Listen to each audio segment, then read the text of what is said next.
ಬೆಂಗಳೂರಿನ ಕ್ವೀನ್ಸ್ ರೋಡ್ನಲ್ಲಿ ಮರವೊಂದು ಧರಾಶಾಹಿಯಾದ ಪರಿಣಾಮ 2 ವಾಹನಗಳಿಗೆ ಹಾನಿಯಾಗಿದೆ. 2 ಕಾರ್ಗೆ ಬೆಂಗಳೂರಿನಲ್ಲಿ ಗಾಳಿಗೆ ಬಹಳ ಫೋರ್ಸ್ ಆಗಿ ಬಂದಂತಹ ಗಾಳಿಗೆ ಬೃಹತ್ ಮರವೊಂದು ಉರುಳಿದೆ. ಸಾಮಾನ್ಯ ಗಾಳಿಗೆ ಬೃಹತ್ ಮರವೊಂದು ಉರುಳಿರೋದ್ರ ಬಗ್ಗೆ ಮಾಹಿತಿ ಲಭ್ಯ ಆಗ್ತಾ ಇದೆ. ಇದು ಕನ್ಸರ್ನಿಂಗ್ ವಿಚಾರ. ಇಂಡಿಯನ್ ಎಕ್ಸ್‌ಪ್ರೆಸ್ ಸರ್ಕಲ್ನ ಕ್ವೀನ್ಸ್ ರಸ್ತೆಯಲ್ಲಿ ಘಟನೆ ಆಗಿರೋದು. ಮರ ಉರುಳಿದ ರಭಸಕ್ಕೆ 2 ಕಾರುಗಳು ಕೂಡ ಜಖಂಗೊಂಡಿದೆ, ಡ್ಯಾಮೇಜ್ಗೆ ಒಳಪಟ್ಟಿದೆ. ಅದೃಷ್ಟವಶಾತ್ ಈ ಘಟನೆ ಆಗಬೇಕಾದ್ರೆ ಕಾರಲ್ಲಿ ಯಾರೂ ಇಲ್ಲದ ಕಾರಣ ಅನಾಹುತ ತಪ್ಪಿದೆ. ಸದ್ಯಕ್ಕೆ ಬಿದ್ದಿರುವಂತಹ ಮರವನ್ನ ತೆರವುಗೊಳಿಸೋದಕ್ಕೆ ಅಂತ ಹೇಳಿ ಸಿಬ್ಬಂದಿಗಳು ಬಂದು ಕಾರ್ಯವನ್ನ ಮಾಡ್ತಾ ಇದ್ದಾರೆ. ಬಟ್ ಡ್ಯಾಮೇಜ್ನ ಪರಿಣಾಮ ನೀವು ಗಮನಿಸ್ತಾ ಇದ್ದೀರಾ. ಕಾರ್ ಮೇಲೆ ಅಂದರೆ 2 ಕಾರ್ ಮೇಲೆ ಇಷ್ಟು ದೊಡ್ಡ ಮರ ಬಿದ್ದಿರೋದ್ರಿಂದ ಒಂದು ಗ್ಲಾಸ್ ಶೀಲ್ಡ್ಸ್ ಇರ್ಬೋದು ಅಥವಾ ಕಾರಿನ ಮುಂಭಾಗ ಇರ್ಬೋದು ಕಂಪ್ಲೀಟಾಗಿ ಡ್ಯಾಮೇಜ್ಗೆ ಒಳಪಟ್ಟಿದೆ. ಇದರಿಂದ ಸಾರ್ವಜನಿಕರು ಕೂಡ ಆಕ್ರೋಶವನ್ನು ವ್ಯಕ್ತಪಡಿಸ್ತಾ ಇದ್ದಾರೆ. ಬಿಕಾಸ್ ಮಳೆಗಾಲದಲ್ಲಿ ಈ ಟ್ರೀ ಸೆನ್ಸಸ್ಸನ್ನು ಸ್ಟಾರ್ಟ್ ಮಾಡಿಬಿಡಬೇಕು, ಅಪಾಯಕಾರಿ ಅಥವಾ ಬೀಳಬಹುದಾದಂತಹ ಮರಗಳನ್ನು ತೆರವುಗೊಳಿಸಬೇಕು ಅಂತ ಸತತವಾಗಿ ಅಭಿಯಾನಗಳಾಗ್ತಾ ಇದೆ. ಬಟ್ ಅದು ಯಾವುದನ್ನು ಕೂಡ BBMP ಹಾಗೂ ಅರಣ್ಯ ಇಲಾಖೆ ಮಾಡದೇ ಇರೋದ್ರ ಪರಿಣಾಮ ಜನ ನಷ್ಟವನ್ನು ಅನುಭವಿಸ್ತಾ ಇದ್ದಾರೆ. ನೋಡಿ, ಘಟನೆ ಆದಾಗ ಕಾರಲ್ಲಿ ಯಾರೂ ಇರಲಿಲ್ಲ. ಒಂದು ವೇಳೆ ಇದ್ದಿದ್ರೆ ಏನು ನಾವು ಊಹೆ ಮಾಡ್ಕೊಳ್ಳೋಕ್ಕೂ ಕೂಡ ಕಷ್ಟ ಆಗುತ್ತೆ. ಯಾಕಂದರೆ ಅಮಾಯಕರ ಪ್ರಾಣ ಪಕ್ಷಿ ಹಾರು ಹೋಗ್ತಾ ಇತ್ತು ತಮ್ಮದಲ್ಲದ ತಪ್ಪಿಗೆ. ಡೀಟೇಲ್ಸ್ ಕೊಡ್ತಾರೆ ಮಾರುತಿ. ಸದ್ಯದ ಪರಿಸ್ಥಿತಿ ಹೇಗಿದೆ? ಆ ಮರವನ್ನು ತೆರವುಗೊಳಿಸುವಂತಹ ಕಾರ್ಯಾಚರಣೆ ಆಯ್ತಾ? ಡೀಟೇಲ್ಸ್ ಏನೇನು ಕೊಡ್ತೀರಿ?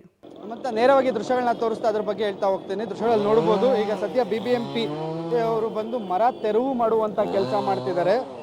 ಈಗ ಒಂದು ಕಾರಿನ ಮಾಲೀಕರು ಅದನ್ನು ಇಲ್ಲೇ ಏನು ಒಂದು ಎಲೆಕ್ಟ್ರಿಕ್ ಪೋಲ್ ಕಾಣಿಸ್ತಾ ಇದೆ. ಈ ಪೋಲ್ ಕೆಳಭಾಗದಲ್ಲಿ ಮರದ ಕೊಂಬೆ ಇಡೀ ಸಂಪೂರ್ಣವಾಗಿ ಏನು ಹೋಂಡಾ ಕಂಪ್ನಿಯ ಕಾರ್ ಮೇಲೆ ಬಿದ್ದಿತ್ತು. ಆ ಕಾರ್ನ ಮಾಲೀಕರು ಆ ಕಾರ್ನ ತೆಗೆಯುವಂಥ ಕೆಲಸ ಮಾಡಿದ್ದಾರೆ. ಮರನ ಎತ್ತಾದ ಮೇಲೆ ಇನ್ನು ಚಿಕ್ಕ ಚಿಕ್ಕ ರಂಬೆಗಳ ಕಟ್ ಮಾಡಿ ಇದು ಮಾಡ್ತಿದ್ದಾರೆ. ಮತ್ತೊಂದು ಭಾಗದಲ್ಲಿ ಅಂದರೆ ಕ್ವೀನ್ಸ್ ರಸ್ತೆಯಲ್ಲಿರುವಂಥ AD ಲೋಕನಾಥನ್ ರಸ್ತೆ ಅಂತ ಈ ರಸ್ತೆ ಏನು ಕಾಣಿಸ್ತಿದೆ, ಇಲ್ಲಿರುವಂಥ ಒಂದು ಬೃಹತ್ ಆಕಾರದ ಮರ ಮತ್ತೊಂದು ರಸ್ತೆ ಬದಿಯಲ್ಲಿ ಪಾರ್ಕ್ ಮಾಡಿದಂಥ ಸ್ಯಾಂಟ್ರೋ ಕಾರ್ ಮೇಲೆ ಬಿದ್ದಿರುವಂಥದ್ದು. ಸ್ಯಾಂಟ್ರೋ ಕಾರ್ ಸಂಪೂರ್ಣವಾಗಿ ಮುಂಭಾಗ ಜಖಂ ಆಗಿದೆ.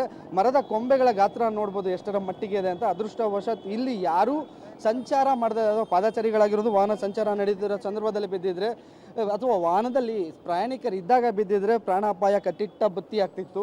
ಮತ್ತೊಂದು ಆಲ್ಮೋಸ್ಟ್ ಮರ ಬಿದ್ದಿರೋ ಸ್ಥಳದಿಂದ ಮುಖ್ಯ ರಸ್ತೆವರೆಗೂ ಅಂದರೆ ಲೋಕನಾಥ ರಸ್ತೆ ಅಡ್ಡ ರಸ್ತೆಯಲ್ಲಿರುವಂಥ ಮರದ ಬುಡವನ್ನು ನಿಮಗೆ ತೋರಿಸ್ತಿದ್ದೀವಿ. BBMP ಅವರು ಒಂದು ಸಾರ್ವಜನಿಕ ಪ್ರಕಟಣೆ ಹೊರಡಿಸ್ತಾರೆ. ನಾವು ಬೆಂಗಳೂರಲ್ಲಿರುವಂತಹ ಶೀತಲಾವಸ್ಥೆಗೊಂಡಿರುವಂಥ ಮರಗಳು, ಟೊಳ್ಳಾಗಿರೋ ಮರಗಳನ್ನ ತೆರವು ಮಾಡ್ತೀವಿ ಅಂತ.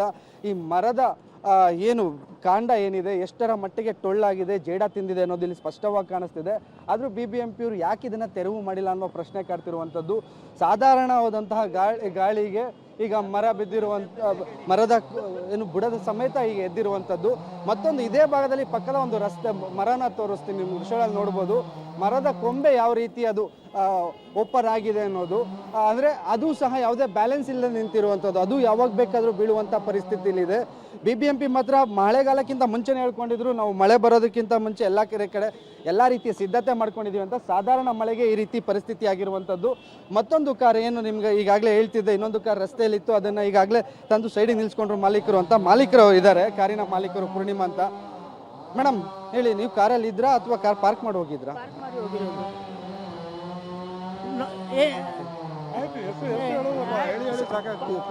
ಎಷ್ಟೊತ್ತಾಯ್ತು ಬಂದು ನಿಲ್ಲಿಸಿ? ಎಷ್ಟೊತ್ತು? 1 ಅವರ್ ಆಗಿತ್ತು ಅಷ್ಟೇ. ನಾರ್ಮಲಿ ನಾನು ಈಗ ಟೈಮ್ಗೆ ಬರೋದು 2:30 ಇದು ಆಗಿತ್ತು ಅಷ್ಟೇ. ಅದು ಗಿಡ ನೋಡಿ ಅಲ್ಲಿ ಮೇಲೆ ಅದನ್ನು ಬೀಳೋ ಚಾನ್ಸ್ ಇದೆ.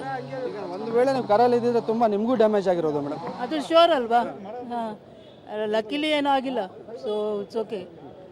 ಸೊ ಸ್ವಲ್ಪ ಇದು BBMP ಅವರು ಸ್ವಲ್ಪ ನೋಡ್ಕೊಳ್ಬೇಕು ಗಿಡದ ಬಗ್ಗೆ. ಯಾಕಂದರೆ BBMP ಅವರು ಪ್ರತಿ ಬಾರಿ ಹೇಳ್ತಾರೆ ಯಾವ ಕೆಲಸನೂ ಮಾಡೋದಿಲ್ಲ. ಯಾಕಂದರೆ ಯಾರೋ ಪ್ರಾಣ ಅಪಾಯ ಹೋಗಿದ್ರೆ ಯಾರು ಹೊಣೆ ಆಗ್ತಿದ್ರು ಮೇಡಮ್? ಅದು ಯಾರೂ ಆಗಲ್ಲ ಅಲ್ಲ, ಯಾರು ರೆಸ್ಪಾನ್ಸಿಬಿಲಿಟಿ ತಗೊಳ್ಳಲ್ಲ ಅದ್ರ ಬಗ್ಗೆ. ಸೊ ಸ್ವಲ್ಪ ನೋಡ್ಕೊಳ್ಬೇಕು ಅದ್ರ ಬಗ್ಗೆ. ಓಕೆ, ಇದು ಮಮತಾ ಕಾರಿನ ಮಾಲೀಕರ ಮಾತು. BBMP ಅವರು ಇದನ್ನು ನೋಡ್ಕೋಬೇಕು, ಅವರು ನೋಡ್ಕೊಂಡಿಲ್ಲ, ಯಾರೂ ನಮ್ಮನ್ನ ಕೇಳೋರಿಲ್ಲ ಅನ್ನೋ ಮಾತನ್ನ ಹೇಳ್ತಿರುವಂಥದ್ದು ಮಮತಾ. ಆಲ್ ರೈಟ್, ಧನ್ಯವಾದ ಮಾರುತಿ ತಮ್ಮ ಮಾಹಿತಿಗಾಗಿ.